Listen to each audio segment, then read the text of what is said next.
Gaming is the favourite pastime of literally millions, if not billions of people globally. And for those of us nerds who are lucky enough to be in relationships, the love for video games in those relationships isn't always equal. There's always one person in this relationship who loves video games more than their significant other, while the other person is more of a movie or TV buff. This perfectly describes my relationship, as over the last several years of being with my girlfriend, there's been a very clear dynamic of me being the video game person and her being the movie person. While she's watching her Twilights, her Marvel movies, and her love movies that I just find absolutely cringe, I'm sat here playing my Borderlands, my Call of Duties, my Dark Souls, all of the stuff she thinks is cringe. But I've had a few small victories over the year, introducing her to the Borderlands series, where we co-opt Borderlands 2 and 3 together, and her thoroughly enjoying it enough to the point where I've caught her having solo sessions without me. She played Fallout 4 for a while and really enjoyed the open world and the character customization of it, which again isn't surprising considering her gaming background to that point had mostly just been Sims games. But small victories for me aren't enough, and for the longest time I've been trying to find a grandiose game I can introduce to my girlfriend that could make her fall in love with the genre enough that she would also want to play a few more games, so we'd have one more thing to connect over. Because I'm not a movie person, I don't know anything about most movies. If you've asked me if I've seen a movie, the likely answer is no. Just like if I ask her if she's seen this game or heard of this game, the likely answer is no. I was also inspired to do this by the Boy Meets Girl channel, as he had a way of introducing his girlfriend to video gaming through Dark Souls, but I believe his girlfriend already had some kind of video game experience that is more than just Sims. So I got to work setting up a library for my girlfriend consisting of a bunch of different games from different genres, different skill sets, something that is a bit of a more fast pace than Sims, but also something she could potentially enjoy. There was also a few games in there that were red herrings trying to get her to play a horror game that would just give a funny reaction and bring me a little bit of joy in all of this. But out of the 23 games I had set up for her, the one she picked was Elden Ring.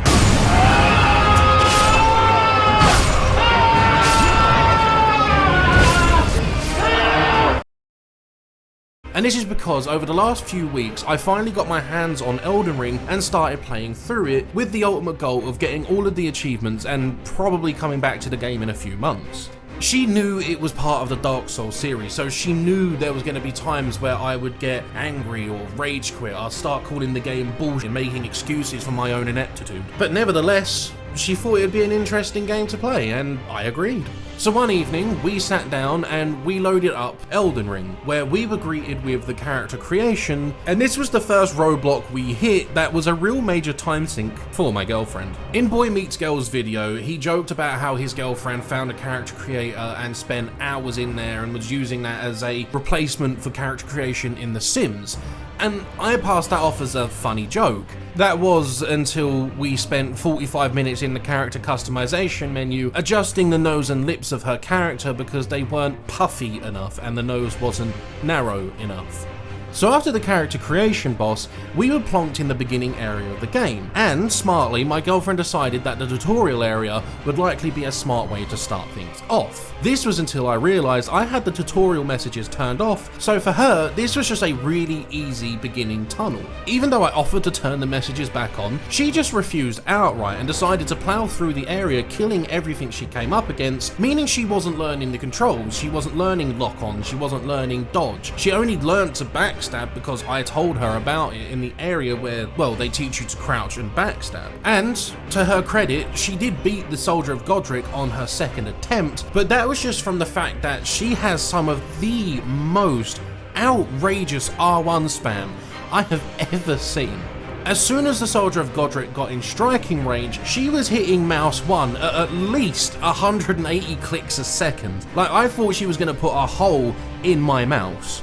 And because she wasn't aware of the lock-on feature, and because she didn't know to dodge roll, she was tanking his damage and just outputting her own, which I suppose is a valid technique. It's one I end up doing when I get frustrated at bosses and just decide to put on as much poise as I can and just hyper armor with greatswords through attacks. But after this, and after a well-earned victory, she left the grave and emerged into Limgrave, witnessing the open world for the first time by pointing her camera down and to the left. And this is where one of the biggest obstacles of the game comes from.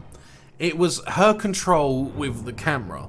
She's not used to manually operating cameras separately from controls, at least not on mouse and keyboard. And again, to her credit, the fact that she didn't want to wait until we had a new controller just shows that she wanted to take this seriously enough. Elden Ring's key mapping for keyboard and mouse is awkward and confusing at best. And even though I had modded the setup to kind of fit a little bit more comfortably for me, we still had to tweak one or two options for her because it was just a bit too much. And like most everyone else who plays Elden Ring keyboard and mouse, we both had the same issue as well, that we had to take our hand off the mouse to change our quick slot items, which would confuse her because after she had changed the item she needed, she'd forget to put her hand on the mouse again and would wonder why the camera's not moving at all. And another thing that is also understandable for her is there'd be times where in panic she would just start clicking and pressing keys and would lose her hand placement over WAS and D, which meant that she would end up pressing ESDF just to try and move, using flasks and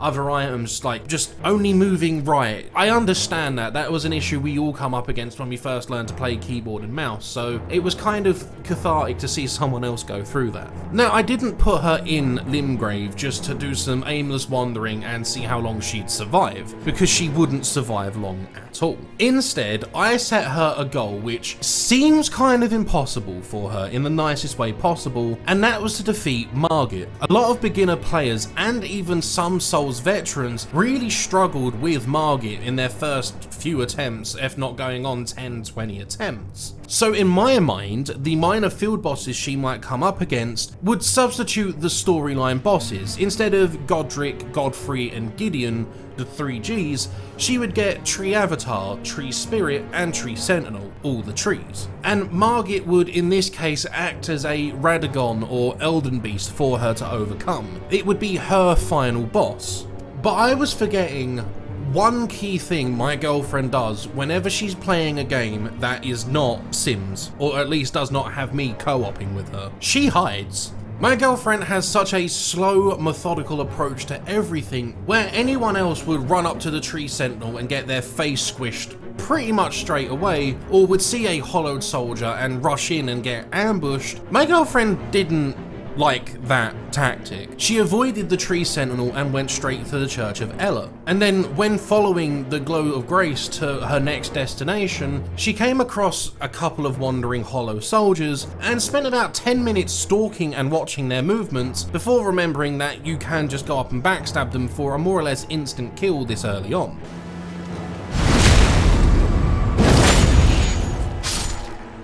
After killing 3 of these guys, she then went into the wolf cave not too far from this location, where she realised she would have to fight wolves and went on to mourn the loss of killing digital doggies. After coming face to face with the Beastman at the bottom of this cave, she decided that it's probably not a good idea to be there, especially while she doesn't have certain skills like dodge rolling down. But little did I know that her defeat at the hands of the Beastman was not the most painful thing to come out of this experience.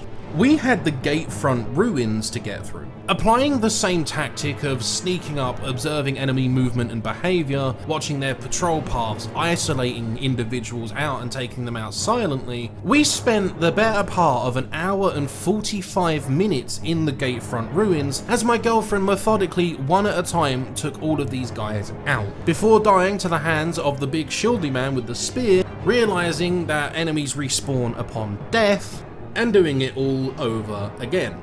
Now, I went in telling her that I wasn't going to backseat game for her, I wasn't going to tell her what to do or explain mechanics to her. But because the tutorials were turned off, the game didn't teach her these mechanics either, so I had to step in and explain a few things to her. Which understandably, having someone tell you how to play the game, how things work, constantly interrupting you to try and explain mechanics to you, adds to the frustration that you're going through in trying to kill infinitely respawning enemies. Like, the whole reason I'm not using a lot of the audio in these clips is because there's a few times where we would essentially come to blows over the fact that I was trying to help her with the little information she had, and she just wanted to experience the game. Which is fair enough. I don't think anyone likes being told how to play a game, especially if they have a rough clue of what they're doing. And I just thought I was doing my girlfriend a favour, but she obviously didn't see it that way, and yeah, I can understand it. But we came to a consensus in the end where if she wanted to learn about a new tactic, if she wanted to understand something, she would ask and I would explain.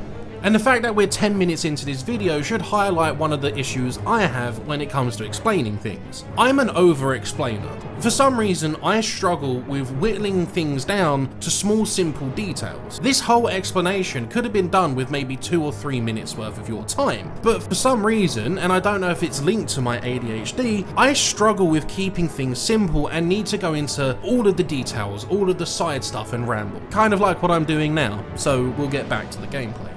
My girlfriend got really good at taking the enemies out individually. She memorized their patterns, she memorized where they would be, who they would be with, if killing one guy would trigger another guy. I showed her the wonders of equipping 2 swords at once and pressing mouse 2 or L1 for anyone playing on a control pad. The dual strike this provided was a game changer for her, and even though in her panic she would R1 spam to holy hell, there would be times where she would take entire groups of enemies out with a small combination of just alternating between L1 and R1, or mouse 1, mouse 2. And I know some of you are probably saying, well, why didn't you explain the shield to her? I did, but it's one of those things where she didn't realize you have to hold the button down, and considering that she was trying to do that while wrestling with other keys and mechanics and controls, she'd end up just doing that weird guard wave everyone does in co-op and PvP to say hello. So I thought we might as well give her some use out of just randomly clicking mouse 2, so I showed her dual wielding. And in this hour and 45 minutes, we got to a point where she could speedrun the basic mob of this area. Which I know doesn't sound like much, but considering she comes from a non-aggressive gaming background of casual Sims play, this is pretty cool because even Trash Mob can absolutely wreck anyone if they get overly cocky and get caught in one of their infinite spam combos.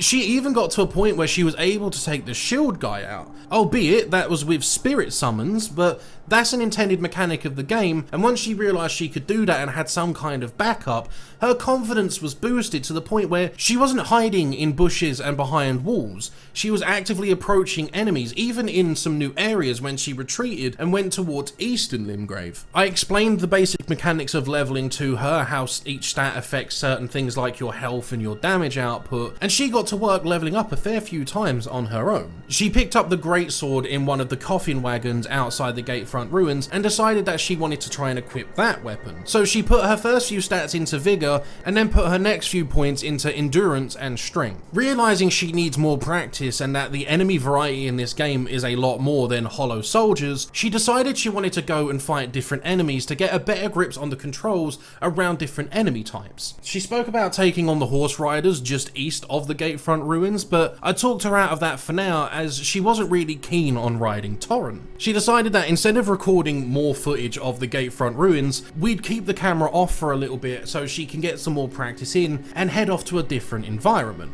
By this point, it was getting close to midnight and she was tired and had work the next morning, so what we settled on was heading over to Ughill Lake and going through Limgrave tunnels, resting at the Site of Grace. We chose this because I explained to her some of the enemies down there take a little bit more punishment than the soldiers, some of them have ranged attacks and some of them have fire attacks, which meant she would effectively have to learn to dodge roll, otherwise she would die. So this was gonna potentially be a training montage.